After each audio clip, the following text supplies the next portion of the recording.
pais e mães, né, arquitetos e arquitetas, eu acho que eu entrei no curso assim um pouco sem entender direito o que era arquitetura, assim, de fato, né? E uma coisa que marcou muito foi na terceira fase, mais ou menos, do curso. Teve uma semana da arquitetura.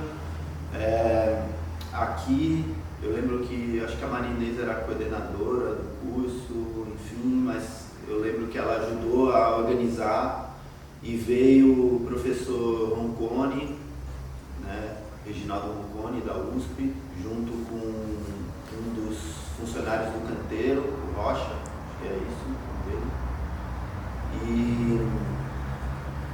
E o professor Vitor Lotufo também. E a gente fez aquela catenária que estava na frente, né? A gente fez uma hiperbólica também, que foi muito legal, assim. E eu lembro que depois de uma palestra, acho que do Vitor e do Reginaldo, cara, mudou, assim. Eu lembro muito chegando em casa super empolgado, assim, e começando a descobrir uma coisa que eu não sabia que existia, assim, né? E eu lembro dessa excitação, assim, de animação, de ter chego, assim, meio que entendi, assim, onde eu me encaixo dentro desse curso, assim, né? Eu estava pensando, onde que eu me encaixo aqui dentro? E entendi, porque eu sempre fui muito dessa coisa de trabalho manual, assim, de fazer, e acho que me ajuda muito a entender as coisas quando eu faço com a mão, assim, o tempo, que é esse tempo de fazer manual, de testar, de encaixar, de não conseguir, de fazer de novo, é uma coisa que me ajuda a pensar, assim. Claro que eu não entendia isso direito, assim, é uma coisa que depois eu ainda estou entendendo, mas assim, com o tempo, compreendendo melhor, assim, né? Mas foi sempre uma coisa muito dos alunos aqui na UFSC, que batia muito, assim, essa coisa da gente não tem canteiro, a gente precisa de um. Então, Toca do Queiroz, as estruturas de bambu que a gente fazia, eu acho que fez parte dessa formação, porque foi no curso de arquitetura, assim, a gente falava muito sobre isso, matava aula de cálculo, né, que na verdade era calcular mais ou menos como isso funciona na teoria, a gente estava vendo na prática um pouco, assim. Eu acho que essa coisa da experiência do canteiro e da formação, né? E aí aqui no curso, como os alunos sempre, de alguma maneira, pegaram essa questão do canteiro. Então eu lembro, eu sempre morei no entorno da UFSC, meu pai e minha mãe são professores, né, aposentados aqui. Então eu sempre morei aqui do lado, praticamente minha vida inteira. E eu lembro muito de ter passado pela via aqui, pela Antônio Vieira, e olhar uma estrutura de bambu que os alunos fizeram em caixinhas de leite. E, cara, eu lembro que foi uma das primeiras estruturas que me chamou a atenção, sabe aquelas coisas que você vê e fala, nossa, e quem fez, né, isso? E aí, essa curso de arquitetura, assim, eu lembro de ter ficado muito maravilhado, assim, entusiasmado, assim. E aí, depois de um tempo, eu fiquei lembrando, né, disso e como as coisas vão se encadeando, sabe? Porque, assim, a primeira arquitetura que eu me lembro de ter me espantado foi uma arquitetura feita por estudantes da arquitetura da UFSC numa atividade de um pouco experimental, de canteiro, assim. Então, como no fim essas coisas vão, sabe, mexendo com a gente, se articulando, né? Porque a arquitetura tem muito disso, né? Dessa coisa do sentir com o corpo, né? Como a gente se afeta com isso. E, enfim, são experiências que eu acho que marcaram muito o meu imaginário, né, sobre arquitetura, e que uma delas, essa primeira que eu falei, eu acho que teve muita importância também depois de me trazer para cá, né, de estar nesse espaço, de ter sido aluno aqui, de ter também tentado como aluno, né, ter esse tipo de experiência. Então é isso, a primeira arquitetura que me afetou, que eu me lembro, foi uma arquitetura feita por alunos e alunas do curso de arquitetura da UFSC. Então é legal isso também. Bota aqui, pode puxar isso aqui. Você pega alguém está para fora. Alguém tem que segurar aqui. Pode soltar. Olá para todo mundo, né? Não sei se vai ter um olá ou não. Meu nome é Ricardo Socas Vise, eu sou arquiteto e urbanista, professor, né, do curso de Arquitetura e Urbanismo da Universidade Federal de Santa Catarina. Eu sou formado, né, fiz minha graduação aqui nessa mesma universidade, nesse mesmo curso. Entrei no curso em 1999 e a minha relação com as atividades práticas do curso começou já na primeira fase, né? O curso ele sempre teve a disciplina de experimentação 1 na primeira fase, e ele, assim, de forma às vezes um pouco mais tímida, às vezes um pouco mais revelada, né? Sempre tinham algumas atividades práticas que aproximavam os alunos calouros, né, dessa prática da arquitetura, do canteiro de obras, de botar a mão da massa, e aquilo era muito apaixonante, era muito legal, né? E, entretanto, já na segunda fase, essa experiência se esvaía e não existia mais, né? E ao longo do curso eu não tive mais muita experiência em relação a isso, a não ser em raros momentos individuais que a gente procurava maquetaria, né, que é a nossa marcenaria, para fazer assim, trabalhos mais pessoais, coisas mais de interesse pessoal mesmo, né? E eu sempre fui uma pessoa assim, que tive muito interesse no projeto arquitetônico, né, no desenho. Então, assim, eu me voltei muito para o campo do projeto, né?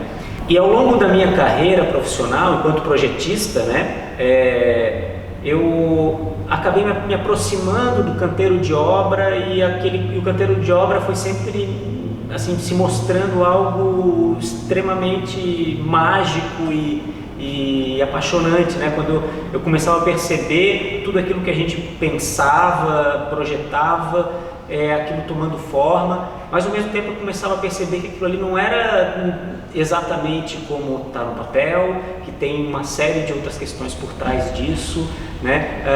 Que tudo aquilo que a gente pensa que é fácil de executar não é tão fácil assim, né?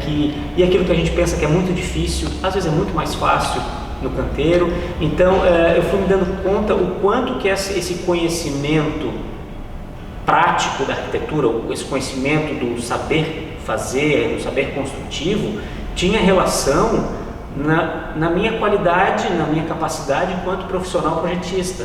Então essa relação era uma relação que se alimentava, né? Quanto mais eu conhecia de obra, quanto mais eu conhecia das atividades práticas, melhor projetista eu me tornava. Essas atividades práticas também podem ser inseridas em ateliê de projeto, em outros momentos do curso, né?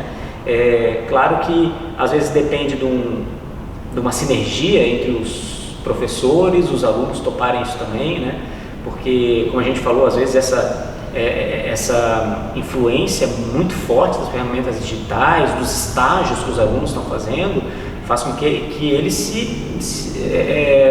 se afastem muito dessa outra, vamos dizer, esse outro caminho, né, de aprendizagem, né? Se a gente reflete um pouco também, né, sobre linguagem, a gente dialoga de diversas maneiras, né? A gente dialoga no olhar, a gente dialoga conversando, com os gestos, né? E nós, arquitetos, a gente tem uma profunda relação com o desenho, ou seja, o desenho é uma linguagem própria nossa, né? E é um fenômeno muito interessante que eu venho percebendo, assim, as novas gerações de arquitetos formados, a gente às vezes se reúne em mesa para trabalhar em algum projeto. Os arquitetos que não foram alfabetizados ou seja, não são digitais nativos, né? Todo mundo tira uma lapiseira para fora, a folha, e começa a dialogar com o desenho. E todos os arquitetos mais novos, ninguém desenha, ficam com o celular na mão, fazendo anotações, porque depois eu vou lá no meu computador, solitariamente, e vou refletir no projeto de forma solitária entre eu e a minha maquete eletrônica, né? E o canteiro experimental é o contrário disso. Ele é o olho no olho, ele é o tato, é você tocar, sentir que a madeira é quente, que o metal é frio, que as coisas, um é mais pesado, um é mais leve, que eu tenho que ajudar você a segurar isso daqui, um trabalho colaborativo.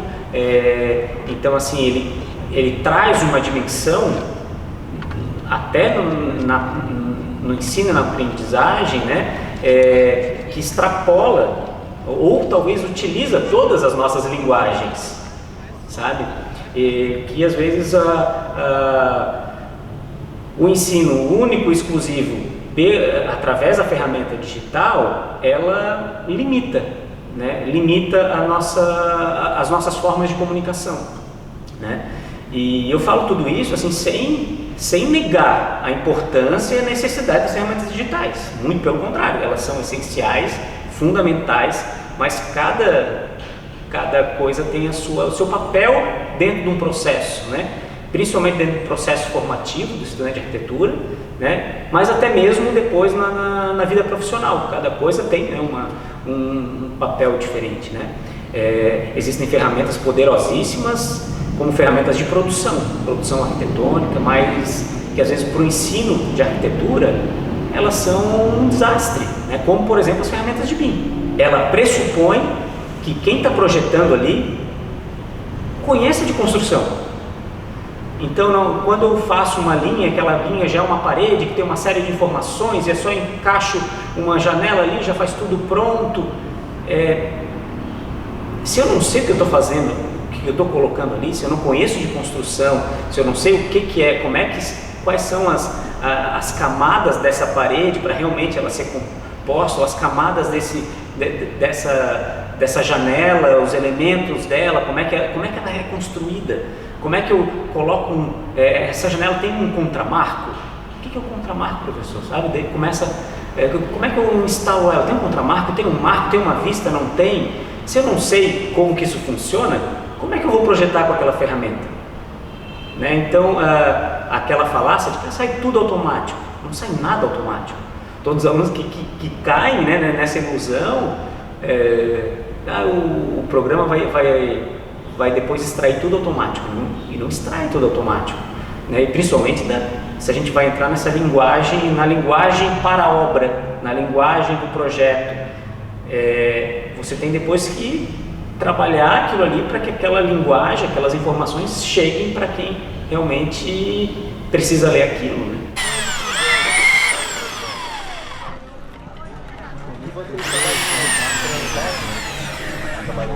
Meu nome é Marinês Sugai, sou professora aqui do curso de Arquitetura e Urbanismo. Eu sou, na verdade, eu sou de São Paulo, né? Estudei, né? Me formei na FAUSP e eu vim para cá em 1977. Aliás, foi o ano que começou esse curso. E eu vim não para dar aula, eu vim para fazer obras no campus, eu e meu marido. Então nós viemos para passar um ano para fazer projeto e a construção, né? O campus estava começando a construir.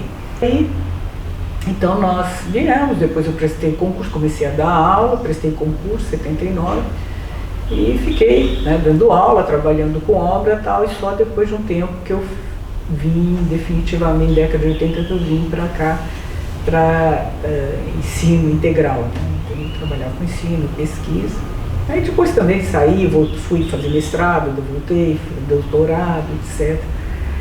Mas, enfim, então tem aí uma trajetória de muitos anos, praticamente acho que todo mundo que entrou comigo já se aposentou, né, naquela época, enfim, passamos aí por muitas mudanças, o curso mudou muito, mudou toda a arquitetura, os instrumentos.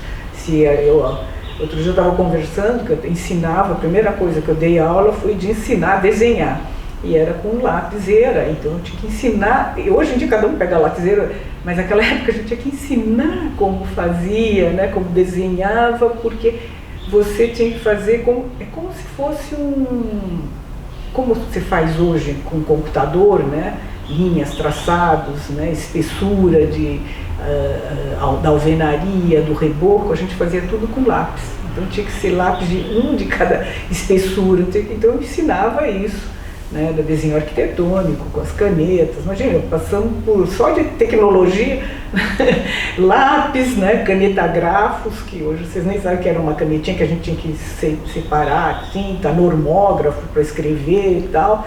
E disso nós fomos mudando, né? Aí foi as canetas Nico, as canetas, né, mais elaboradas, até chegar na década de 90, o microcomputador, ainda, mas só na década, né, no final da década de 90 e começo da década de 2000 que o pessoal começa a trabalhar mais com computador. Então, a cada momento ela vai se alterando não necessariamente metodologias, né, são instrumentos, porque as pessoas achavam assim, não, quando entrar um computador vai ser uma revolução. Não necessariamente, porque o que muda, a metodologia, não sei se mudou tanto, né, o computador é um instrumento. Agora, uma coisa assim, para tentar entrar nessa questão, né, porque a maior parte, né, você veja, quando nós começamos o nosso curso, tinham 16 cursos de arquitetura federais e públicos, né? Se não me engano, o nosso era o 16º curso. Hoje estão 700, 800 cursos, não tem um número exato, né? Cada um diz uma coisa, mas a quantidade é muito grande, né? E muitos desses cursos estão nas mãos de grandes conglomerados. Então fica cada vez mais difícil fazer mudanças, né? E a maior parte dos cursos, sem dúvida nenhuma, ela tem uma estrutura que é uma estrutura hegemônica, que é a forma de dar, né? Para quem que você, né, o arquiteto vai se formar para dar aula, para trabalhar para quem? Para uma porcentagem muito pequena da população, né? Então, é essa população que tem poder aquisitivo para pagar um arquiteto. Evidentemente, ao longo desses 40 anos, os arquitetos mudaram completamente. Se a previsão, quando eu me formei, o arquiteto era o profissional liberal, né? Hoje é muito restrito. Nem sei se os estudantes hoje têm essa perspectiva que a gente vê, que é o processo de precarização, né? Não só do profissional arquiteto, mas em geral. Você tem um processo muito... e é grave isso porque é um processo de exploração muito grande, de um trabalho extremamente sofisticado, porque cada vez mais a gente vê os alunos trabalham com rapidez que na época também não tínhamos essa rapidez de produção, por causa do computador. Então, você produz hoje, o que a gente demorava para fazer à mão, né? Semanas, meses, tal, né? Você fazia o esboço, né? Escala, 1:200, tal. Depois fazia, né? um anteprojeto, depois ia para a prefeitura, escalam para 100, depois começava de novo, escalam para 50, 1:20 e tal, para executivo. Então você imagina quantos meses. Hoje, né? Um aluno produz, um recém-formado produz isso em poucos dias, né? E é muito rápido, né? Então, e ganha muito menos. Então produz muito mais e ganha muito menos, né? Então isso é uma situação bastante grave, né, que nós estamos vivendo. Mas enfim, as mudanças, né, nesse processo são muito difíceis. Então o que eu estou dizendo, você se forma para trabalhar para um grupo social muito restrito, né? E o método de aprendizado do projeto, ele é um método, vamos dizer, padrão, né, de projeto. Bom, você tem tanto o método na prancheta quanto o que você produz e como você produz, e o que você está formando em termos de arquiteto. Então, esse é uma estrutura de produção e de ensino de projeto que não faz discussões, não questiona, não... Então, ela parece uma máquina, em que você aparentemente tem um método em que você vai fazer, né, o objeto de estudo, se aproxima, levanta, faz os levantamentos, define lá o programa arquitetônico, estuda, sistematiza as informações, cria os estudos e tal, muito funcional, trabalho, planta baixa, tal, não sei o que, depois se levanta, cria os volumes e tal, e pronto, e termina aí. E é um engano isso, como se a formação do arquiteto se desse pela produção do projeto arquitetônico, e não é. Porque a produção da arquitetura é a obra, não o projeto. O projeto é um instrumento para você chegar na obra. Então isso é um erro, né? E é justamente aí que entra então a questão do canteiro. Porque o canteiro experimental, ele tem uma mudança nesse paradigma. Ele já não trabalha mais só, ele não pensa o projeto de uma forma linear, né?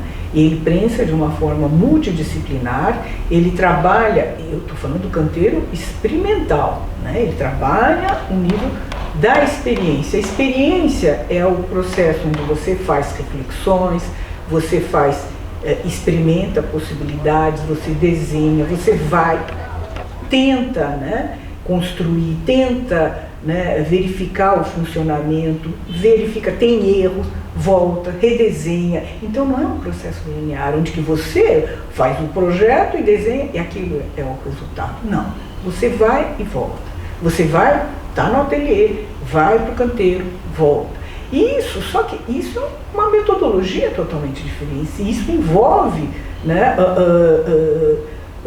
é uma articulação de saberes, né? Então, uma coisa muito interessante, porque eu acho que o canteiro, ele abriu um novo paradigma para ensinar arquitetura, né? Inclusive o Reginaldo Conconi, né, o professor Reginaldo Conconi, comenta essa questão do erro, que é né, o erro normalmente é tido como um problema, mas na relação ensino-aprendizado e na relação com o canteiro, o erro não é problema. O erro é uma forma de você aprender. Ele não pode ser considerado, sabe, você está dentro do espaço universitário do processo de aprendizado. Você não está no canteiro de obra, você está no canteiro experimental.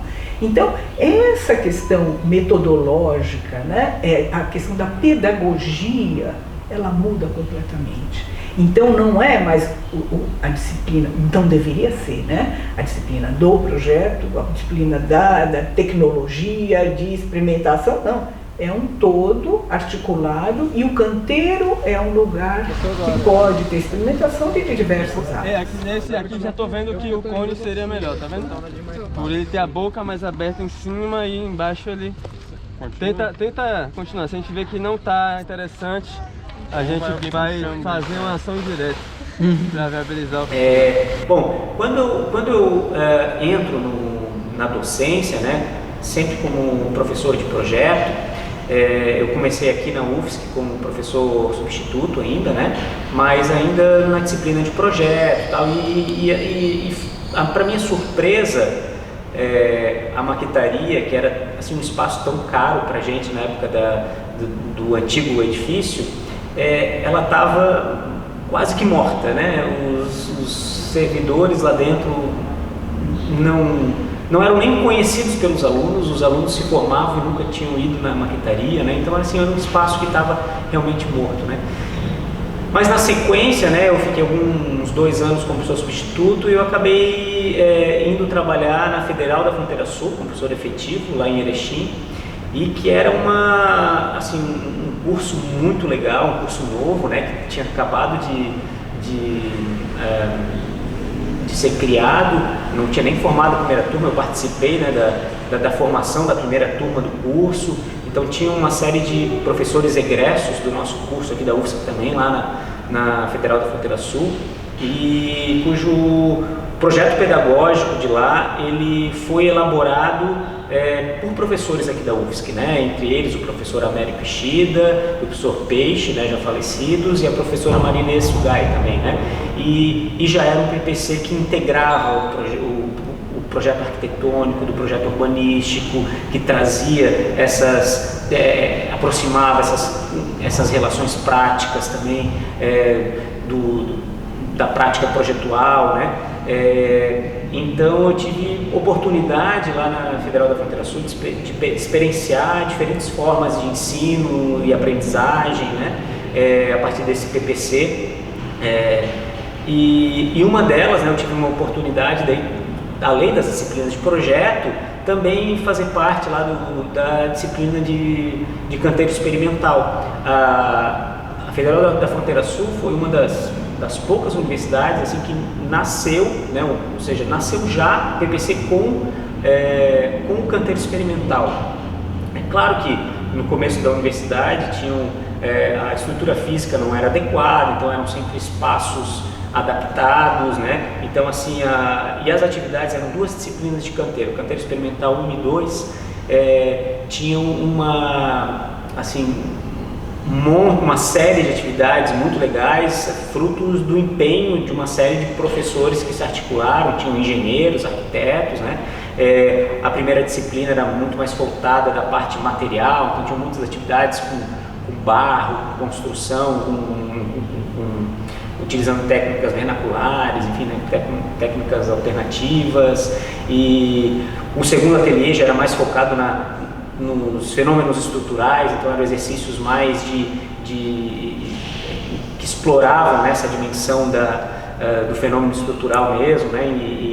Então era muito interessante essa experiência que a gente teve ali, essa troca, né, entre os professores de diversos lugares do país. E ao mesmo tempo tinha a luta para construir o espaço do canteiro experimental.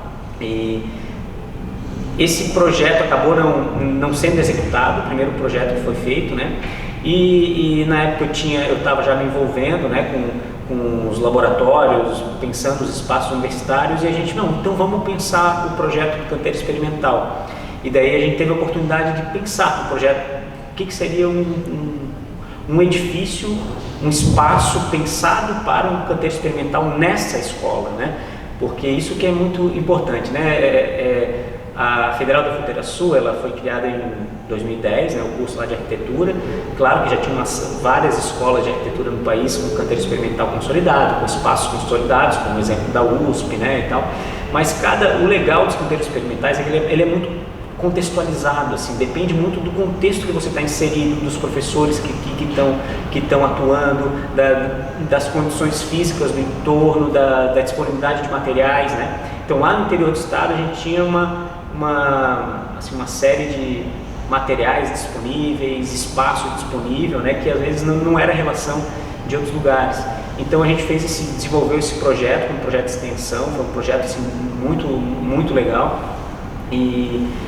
E nesse meio, depois da gente ter desenvolvido esse projeto, aliás, durante a elaboração desse projeto, a gente pôde refletir um monte sobre questões pedagógicas relacionadas ao canteiro experimental, e paralelamente a gente foi também participando do processo de reelaboração desse projeto pedagógico, que então já tinha completado, né, no primeiro ciclo, então para o próximo ciclo já tinha essa possibilidade de repensar. E daí a gente resolveu ampliar ainda mais as possibilidades do canteiro experimental. Então, das 2 disciplinas obrigatórias, a gente conseguiu incluir uma terceira disciplina obrigatória de canteiro experimental, e ainda criamos uma 4ª disciplina de canteiro experimental, essa optativa, né, e cada uma com uma ênfase diferente, um foco diferente, né?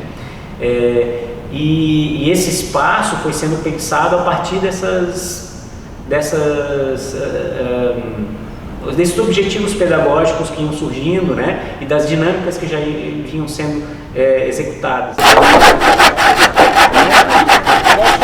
Posso ajudar um pouquinho? O serrote, ele corta para frente. Para trás você só conduz, então você não precisa fazer força no corte para trás, só para frente. Aí você apoia para cortar e puxa para iniciar outro apoio para cortar. Então ele vai só cortar para frente. Se você manter uma cadência, você vai ter uma eficiência no corte.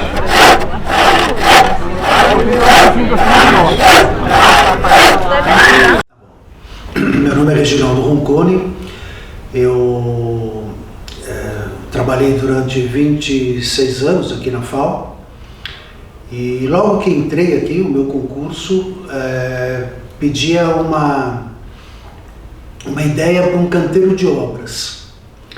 E como eu vim da assessoria a Movimentos por Habitação, eu achava e acho ainda, que o arquiteto precisa ter uma vinculação com um canteiro, mas não um canteiro de obras, não um canteiro regido pela dinâmica da produtividade, mas sim um canteiro regido pela dinâmica da formação, da produção de conhecimento. Então sugeri que a gente fizesse um canteiro experimental aqui. Bom, então daí eu tinha montado o projeto do canteiro, trabalhava numa disciplina que eu modifiquei para poder usar no canteiro. Tive a sorte de trabalhar com a professora Érica Yoshioka, que foi uma professora super parceira o tempo inteiro, trabalhou conosco, nós trabalhamos juntos até ela se aposentar, aposentou-se antes que eu. E nós montamos então um curso para o primeiro ano e para as optativas. Um pouco mais tarde eu passei a lecionar na pós-graduação e daí comecei a ver a necessidade da gente ter um espaço para abrigar pesquisas, mas que se aproximasse do canteiro experimental, não ficasse uma pesquisa distante do canteiro. E daí, com os alunos da graduação, construímos esse espaço onde nós estamos agora, que é o Laboratório de Culturas Construtivas. E, bom, acho que esse é um resumo, assim, um pouco dessa trajetória, do que a gente construiu aqui.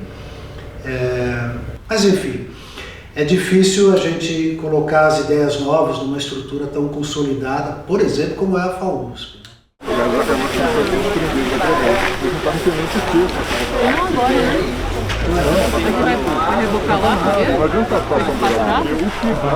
Olha, eu acho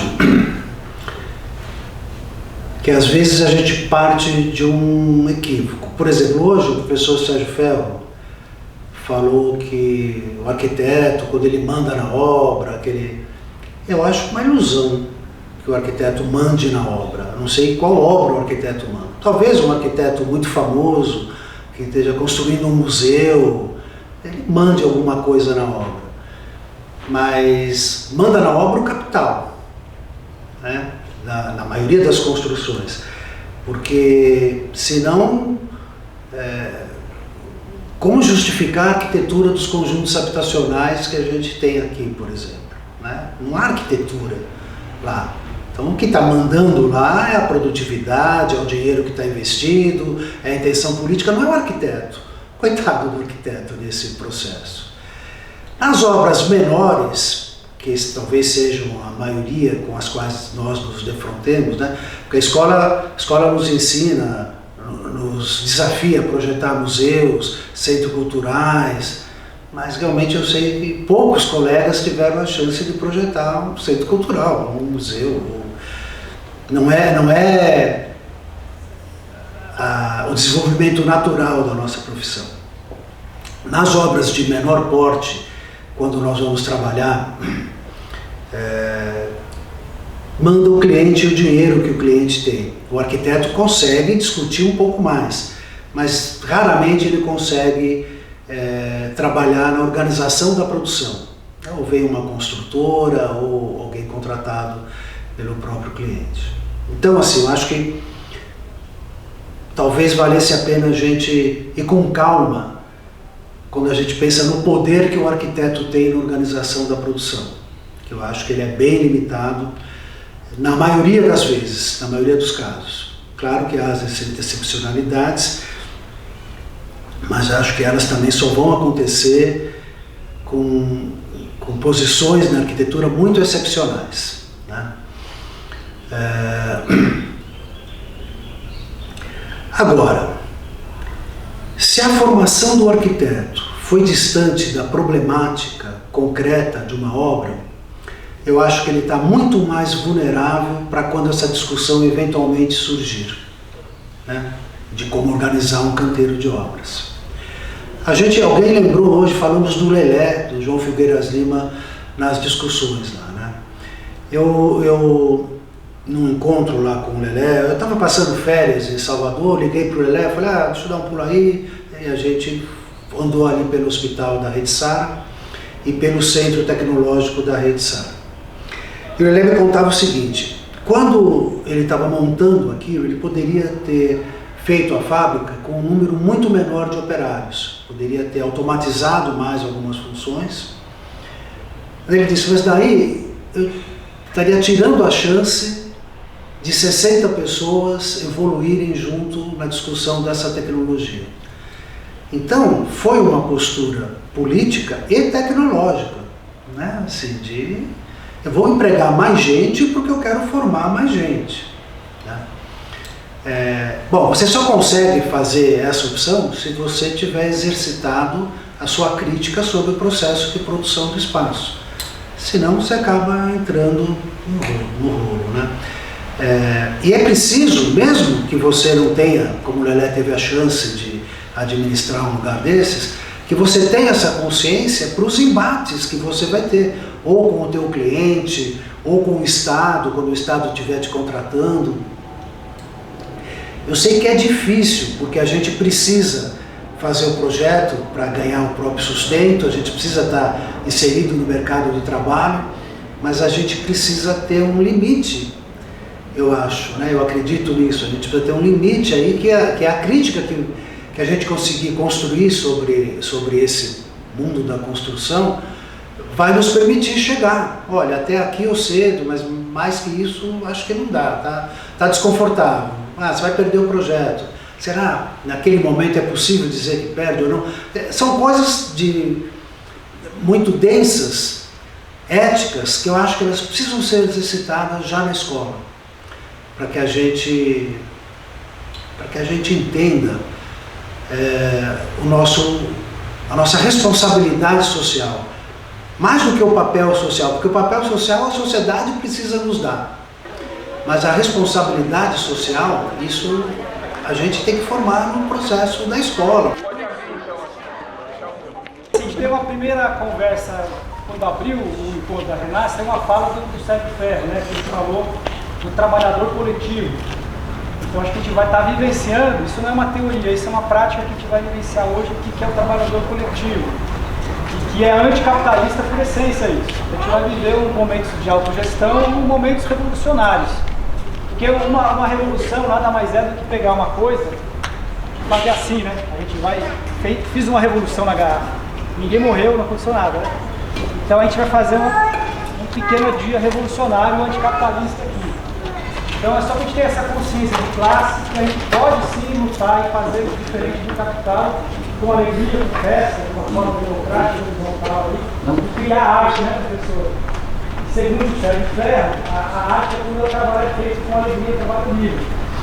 E uma última coisa, só para não ficar falando aqui, que não é ideia, na história da arquitetura tem a arquitetura moderna, a arquitetura gótica, a arquitetura vitalícia, tem um tipo de arquitetura que as pessoas não chamam porque os capitalistas têm medo, assim que pode chamar, que é a arquitetura livre. Então, todo mundo vai estudar e fala do trabalho livre, depois vai fazer a arquitetura livre, que não tem divisão, né, trabalho alienado, todas essas coisas. Então, daí de ecoar esse nome, do que a gente faz? Nós fazemos a arquitetura livre. Assim como tem a arquitetura moderna, a arquitetura da classe trabalhadora auto-gestionária é a arquitetura livre. Isso está na história da arquitetura para resgatar esse nome. É bem no sentido que o Chico falou em relação à revolução, né? E nós temos promovido a biorevolução, que é usar as matérias-primas, primárias e até não primárias, para construir algo, e que a gente possa construir isso. Que isso não seja, eu vou falar algo que talvez possa fazer sentido para alguns e para outros não. Quando a gente atua em comunidades, como estudantes, e a gente não dá continuidade a esse rolê, a gente faz mais mal do que bem.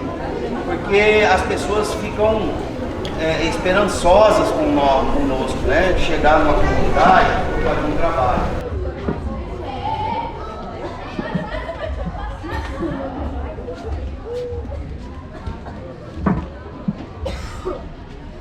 E era o nosso almoxerifado na época da obra. Aqui a gente tinha um grande almoxerifado. Eu não sei se ele quer descer por aqui pela rampa, né? E agora é o momento de lazer. Quando a gente inaugurou, logo a gente fez uma festa junina aqui. Aí tinha um espaço que tinha terra, a gente conseguiu fazer ainda uma fogueira. São 5 blocos, né? Esses aqui eles têm só 4, 1, 2, 3, 4, né? Por conta que não tem o elevador.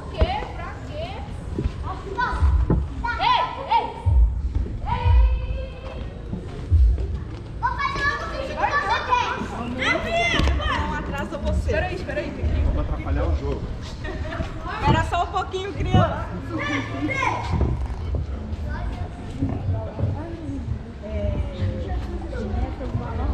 Quando não tem o pendurado, é só 2. Nossa, então... Aí, Pendurado é aquele ali. Pendurado é aquele lá, que seria construído aqui no meio e a gente falou Foi que... trazido para Foi. O que? Desculpa, não o sei. apartamento. Porque aqui nessa, como dizer assim, nesse espaço de lazer, teria construído outro prédio igual esse aqui. E a diferença que faz, né? Aí a gente falou, a gente vai ficar como se fosse uma gaiolinha, não vai poder nem respirar. Nem ver o sol. Não vai ter sol, não vai ter ventilação, não vai ter nada. Sim. E aí a gente, foi aquilo que a Cris falou, né? A briga com a assessoria. Então a gente fala, dá um jeito aí, vê o que vocês conseguem fazer. A gente não quer um prédio aqui no meio, não. E aí eu falo por isso, né? Essa é a beleza da autogestão. Porque a gente fala assim, numa construtora, você olha lá, é aquilo que tem, né? É aquela porta, é aquela janela, se você quiser bem, se não quiser, vai embora, que outro vem e compra, né? E aí foi a discussão, e aí conseguiu colocar, a gente fala, né? Os pendurados. Os pendurados, que eles não têm a base embaixo no chão. Então esse é os famosos pendurados. O Lucas depois.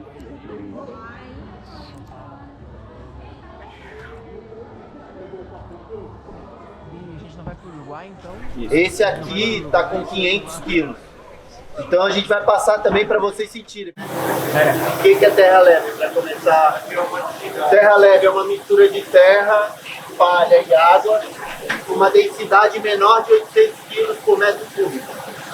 Então, para a gente entender um pouco o que são 800 quilos por metro cúbico. É importante destacar também só a diferença, né, do adobe, ele é estrutural e a gente está trabalhando aqui com um material que é de vedação. Então também é um ponto importante.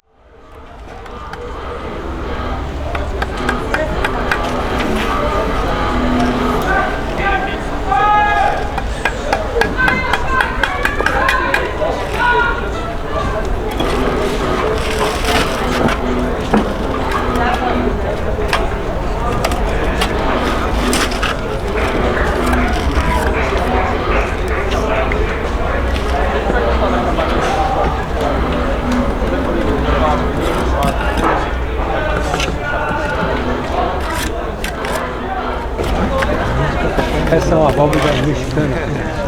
Isso, é. Diferente de outras que são asiáticas. A origem das bóvedas bóvedas é um termo espanhol, né? Para nós é abóbadas, né?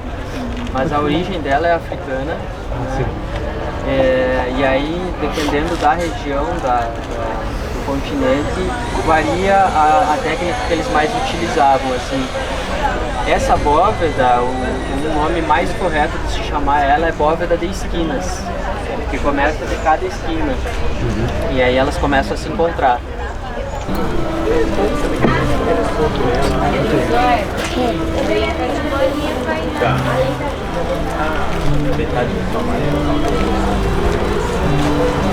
A bóveda que a gente vai fazer é uma bóveda sem formas, que eles chamam bóveda sem cimbra em espanhol, né?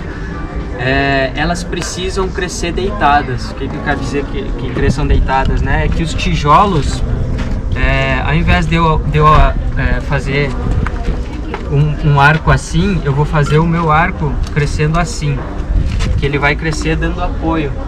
Então, os tijolos da ponta, geralmente eles vão ser um pouquinho inclinados, ao invés deles serem colados na parede, eles vão ser um pouquinho avançados aqui, para que a abóbada cresça com estrutura. Então ela tem uma estrutura mais larga e o meio dela geralmente é mais fino. Então As abóbadas nubianas foram assim que começaram a ser feitas. Eles faziam com eles chamam de recarga, né? Um ponto de onde tu tem um ponto de apoio maior.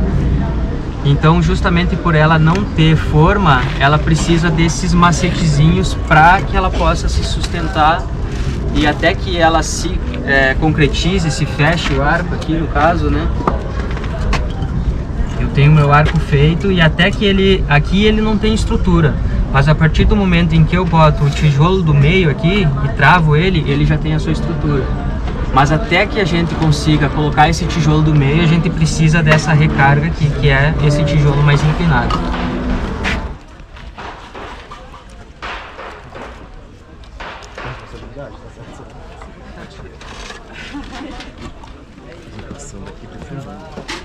Chegou na demarca, mas tive a oportunidade de dirigir. Mas tá podendo ir caminhando mais.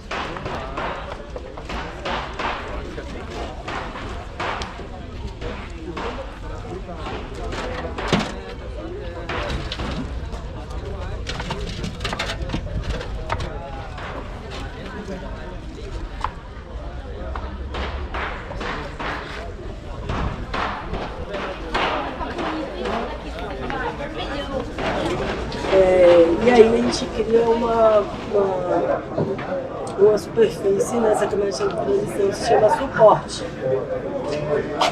Que normalmente a gente faz um suporte de cal, já que a gente prefere fazer um tadelac de cal, porque inicialmente e de forma ancestral, né, é utilizada a cal.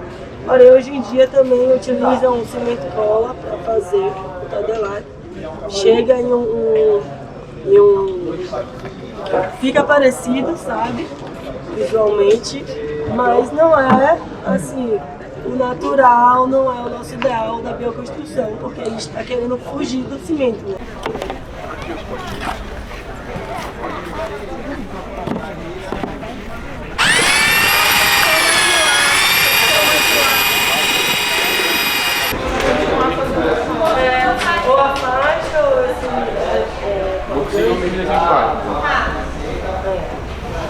Mostra o artista aqui dentro de você.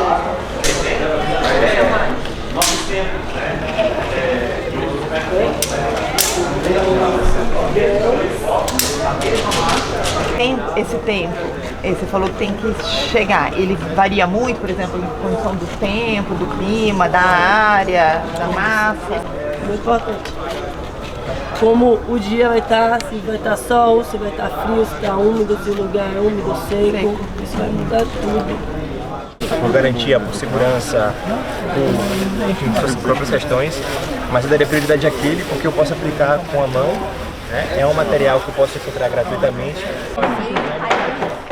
vai ser o reboque? Não, esse ainda vai ser grosso. Não, tá tudo bem, acho que agora tá tudo bem. E meio de ferro, de teatro.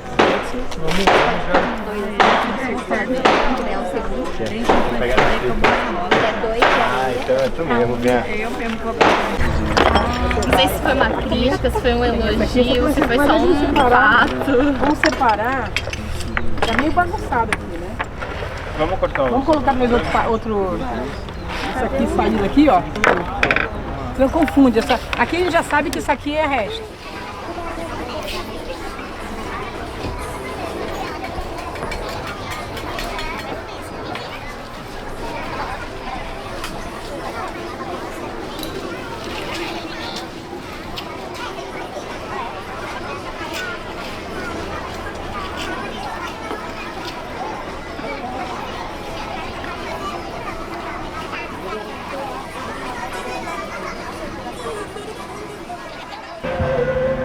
Eu me chamo Jonatas Souza Silva, sou filho do meio, tenho uma mãe amorosa, muito especial para mim, para todos os filhos.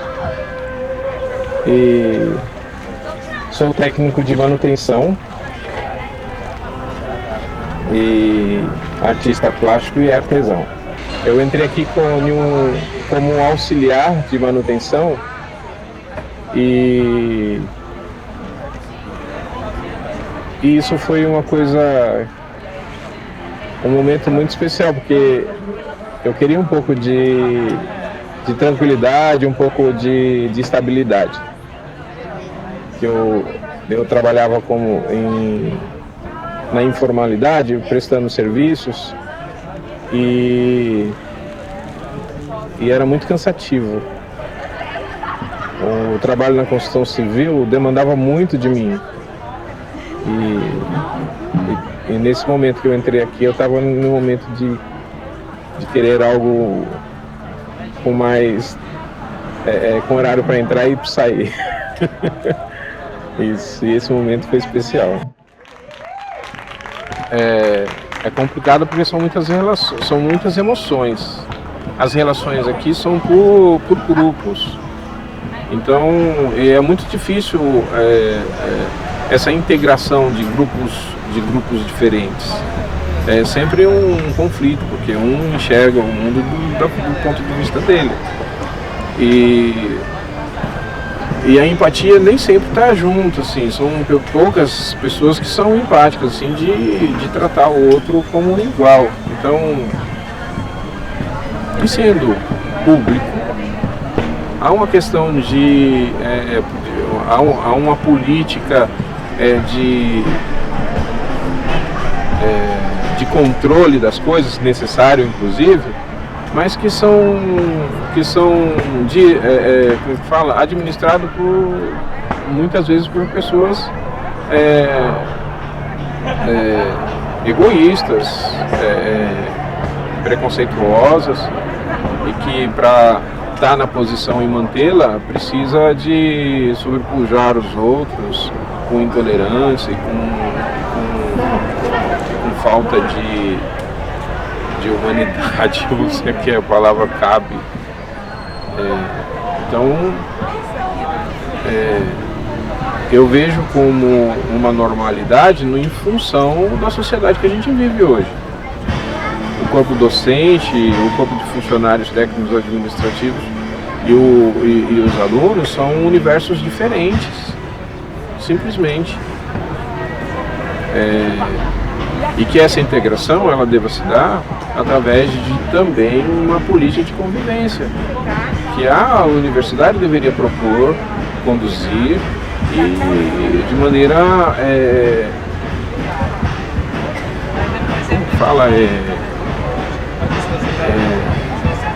apartidária, sem tomar um partido, né, de um ou de outro. Nós todos somos funcionários públicos, né? Técnicos administrativos e professores. Tem muito cuidado com o dedo, né? Talvez a gente... Porque a gente fez uma atividade, era o professor trabalhando até... ele fez um corte bem feio no dedo, assim. Então, assim, é uma coisa que... Ele se descuidou, um segundinho.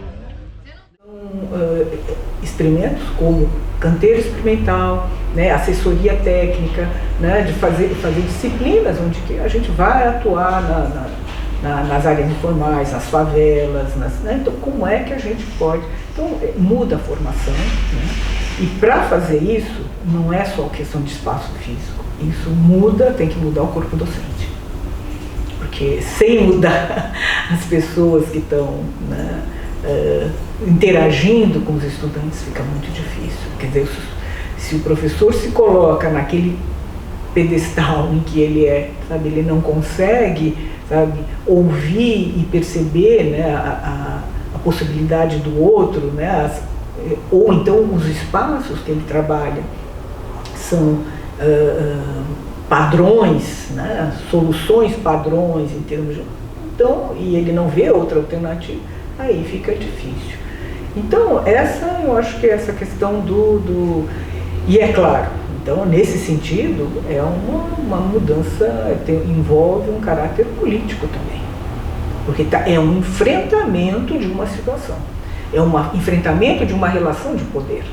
E essa relação de poder, ela se dá não só na sociedade como um todo, né, nos detentores dos meios de produção e tal, mas dentro. Essa relação de poder e relação entre classes sociais se dá dentro da universidade. entre professores e estudantes, dentro do corpo de professores e dentro do corpo de estudantes. Então essa é uma relação, enfim, que faz parte do processo e que precisa ser negociada, tem que ser pactuada, tem que ser... Então a gente sabe que não é fácil, mas é possível. Então isso aí abre, né, abre esperanças, abre campos de mudanças, né? A única forma de você ser um bom arquiteto não é aquele que você vai estar lá na revista com um monte de premiações, não necessariamente. Ele tem uma possibilidade, mas muito mais ampla, e se ele puder ver o seu fazer arquitetura, né, de uma forma mais integrada, multidisciplinar, talvez transdisciplinar, e poder perceber que essa relação entre, inclusive, né, enfrentar essa relação entre saber e poder, que é muito pesada, né, e poder perceber que, olha, o trabalho manual não vai tornar a pessoa, né, menor, né, ou vai impedir, né, a sua capacidade ou qualquer coisa do gênero. Não. Ele é um elemento fundamental para ele poder desenvolver a sua reflexão, a sua percepção, a sua criatividade, né? Inclusive, se fala tanto em inovação, é aí que você vai inovar, né? Inovar no sentido de poder perceber, conhecer como se faz, conhecer as dores de quem faz e como isso pode ser. E isso envolve também uma relação social importante, porque é a questão do respeito, né? É o respeito das pessoas se sentirem, sabe? Perceber que, olha, não é eu, só porque eu tenho doutorado, que tenho um determinado saber, ou porque eu tenho um pós-doutorado. Não. Aqueles saberes, muitas vezes os saberes daquilo que a gente chama do pedreiro e tal, não, ele tem uma experiência muito maior que a maior parte dos arquitetos. Então a gente tem que ouvir e saber como é que a gente pode trocar, como é que você acha que isso poderia ser melhor solucionado, etc. e tal. O canteiro experimental, até procurei falar isso hoje, o canteiro experimental ele junta 3 olhares que têm formações culturais e vivências humanas diferentes, né? Ele junta o técnico que trabalha no canteiro, junta o professor e o estudante. São 3 momentos de vida diferentes para cada um deles, o estudante ainda muito jovem, o professor às vezes mais maduro, normalmente o técnico mais maduro. Vivências culturais muito diferentes,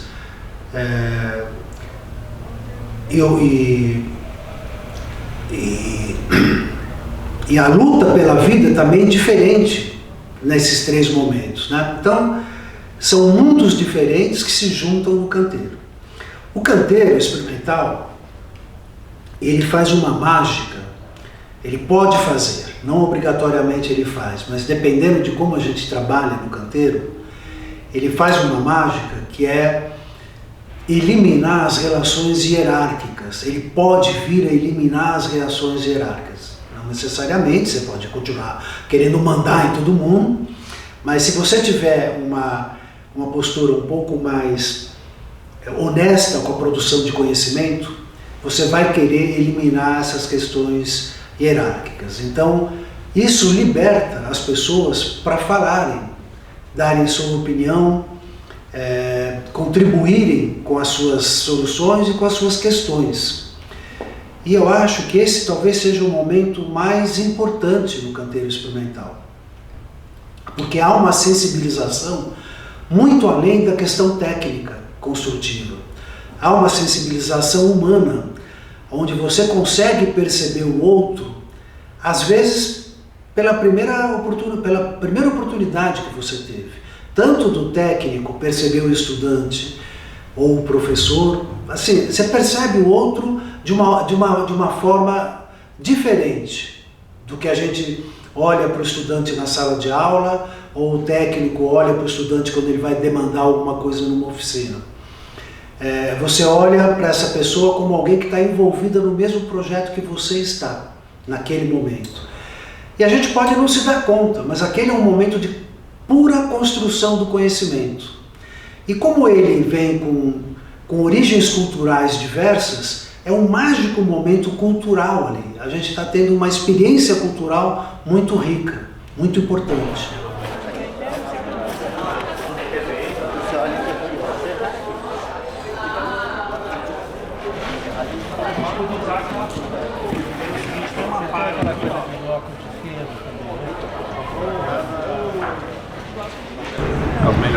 As boas coisas saem dessa questão do carinho, né? Do cuidado. A família é assim, né? Você constrói a família através do amor, né? E nada mais justo você replicar essa questão essa relação amorosa com as coisas ao redor. Porque tem esse sentido de você cuidar bem, né? De você fazer bem, porque é algo que é importante e amoroso. Eu faço isso com o meu trabalho. Eu lido no dia a dia com o meu trabalho com muito carinho. Eu procuro otimizar, não desperdiçar, procuro reutilizar no meu trabalho. Então, no serviço público, eu sou um servidor. Eu sirvo a sociedade através desse cargo que eu ocupo, promovendo o melhor que eu posso dentro das expertises que eu tenho, que eu conheço, dentro das habilidades que eu tenho. É tanto que eu não me limito. O meu conhecimento técnico não está atrelado ao meu cargo, está atrelado ao que eu tenho o potencial de fazer.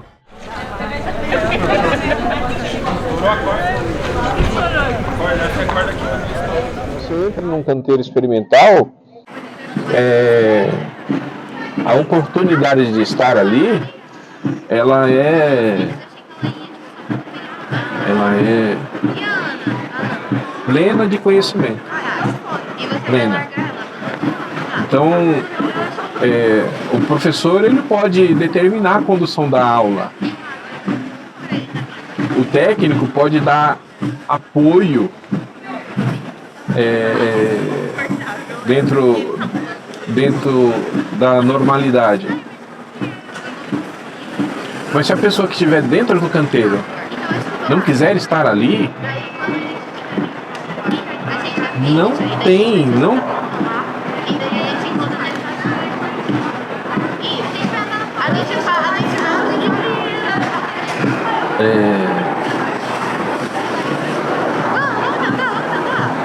Não tem interação, simplesmente. E quando um professor está nessa condição de não entregar a verdade, também não tem interação. Se o técnico não entrega a verdade, ou seja, o potencial que tem de fazer as coisas bem feitas, ele também, porque não tem interação, vai ser algo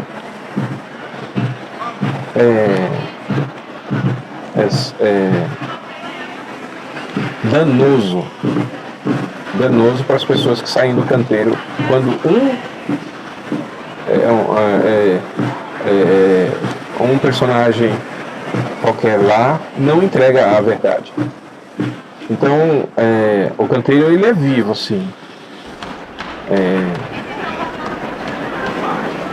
E à medida que a gente se envolve com o canteiro, a gente aprende.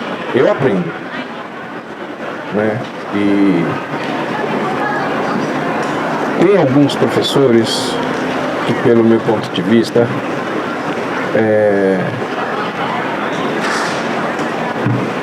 colaboram para que o canteiro permaneça vivo. Como é que eu falo? Disponível, na verdade, não é vivo. Porque vivo ele já é, mas disponível, o espaço do canteiro, o espaço físico, onde a gente pode ter liberdade. de construir, de imaginar, não de imaginar a gente imagina toda hora, mas de construir mesmo, de fazer coisas, de arquitetar. Porque esse espaço é um espaço que tem uma vida própria que faz ele se submeter. Faz o professor se submeter. E quando ele não se submete, ele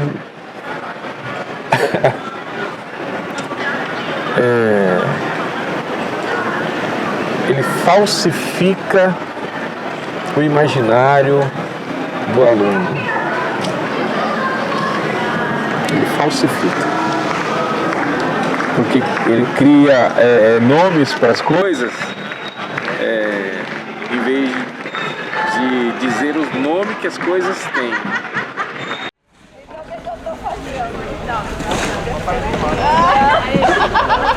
O canteiro experimental dentro do curso de arquitetura, né, nessa perspectiva de ensino, de aprendizagem, de troca, ele possibilita a gente discutir essas questões, né, para além do desenho, mas para além do detalhamento na 1:5, que eu vou ter domínio estrito dele no desenho, mas que depois eu vou para a obra e vou fazer esse detalhe na caixaria, né? E é esse detalhe que vai ficar. E é esse detalhe que eu vou comunicar para a equipe de obra, que a gente vai muitas vezes chegar numa solução coletiva, né? Eu não quero romantizar aqui, eu acho que também é importante que a gente chegue com as ideias claras, né? Que eu pensei em fazer isso, é assim, eu vou usar gabarito, eu sei que assim é possível fazer, mas trocando e estando aberto para a troca. É isso que eu acho. Assim, eu acho que quando a gente fecha muito o desenho, que ele está muito detalhado na sua última, esse desenho é fruto de um domínio muito grande do canteiro. Então, assim, é uma obra industrializada, ou pré-fabricada, etc., replicável. Então, assim, esse desenho também tem uma razão de ser.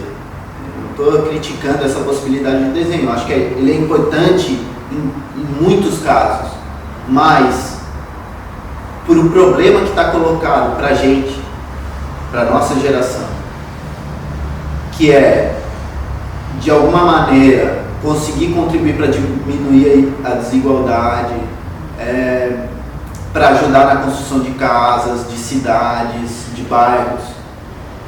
Isso não é tão claro, porque a cidade tradicional, a cidade que está sendo construída, ela não é uma cidade industrializada, não é uma cidade detalhada nesse. Tá, o prédio ali da beira-mar pode ser, mas não é ali que a maioria da população mora, né? Então, é isso, a favela ela não é, ou as comunidades elas não são um problema, eu acho que são a solução que aquelas pessoas encontraram para sobreviver.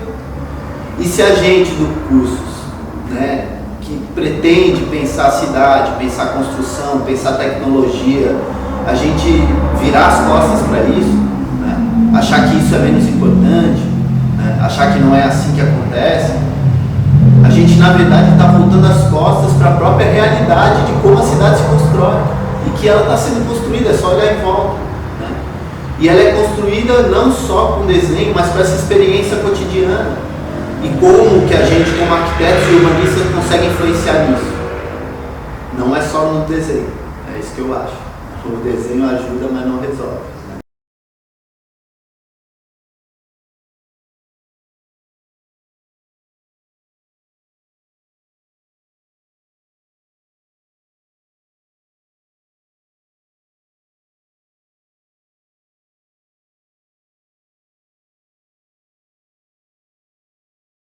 Não sei se mais alguma questão que vocês gostariam que eu talvez tenha pulado.